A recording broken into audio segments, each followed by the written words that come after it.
প্রচণ্ড গরমের দিনে তপ্ত রোদে পুড়ছিল চারদিক। আকাশে একটুও মেঘ নেই, বাতাসও যেন থমকে গেছে।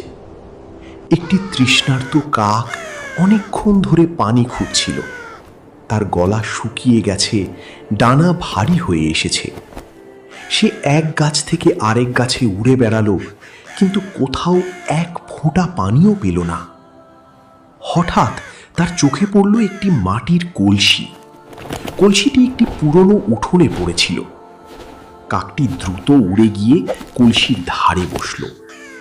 ভেতরে তাকিয়ে দেখল সত্যি পানি আছে, কিন্তু সমস্যা হলো পানিটা অনেক নিচে, তার ঠোঁট সেখানে পৌঁছাচ্ছে না।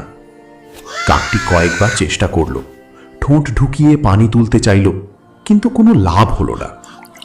তৃষ্ণায় কাকটি দুর্বল হয়ে পড়ছিল, মনে হচ্ছিল আর বেশিক্ষণ টিকতে পারবে না। ঠিক তখনই তার মাথায় একটা বুদ্ধি এলো। সে আশেপাশে তাকিয়ে ছোট ছোট পাথর খুঁজতে লাগলো। একটি পাথর তুলে এনে কলসির ভেতর ফেলল, তারপর আরেকটি, তারপর আরো একটি। এক এক করে পাথর ফেলতে ফেলতে কলসির ভেতরের পানির স্তর ধীরে ধীরে উপরে উঠতে লাগলো। কাকটি থামল না, সে ধৈর্য ধরে পাথর ফেলতেই থাকলো। অবশেষে পানি এতটাই উপরে উঠল যে কাকটি সহজেই ঠোঁট ডুবিয়ে পানি পান করতে পারল। তৃষ্ণা মিটে গেলে কাকটি আকাশের দিকে তাকালো। মনে হলো সে যেন নিজের জয়ের গল্প নিজেই বলছে। সে বুঝল শুধু শক্তি নয়, ধৈর্য আর বুদ্ধি কঠিন সময়ের আসল সমাধান। গল্পের শিক্ষা: বিপদের সময় হাল ছেড়ে দিলে চলবে না।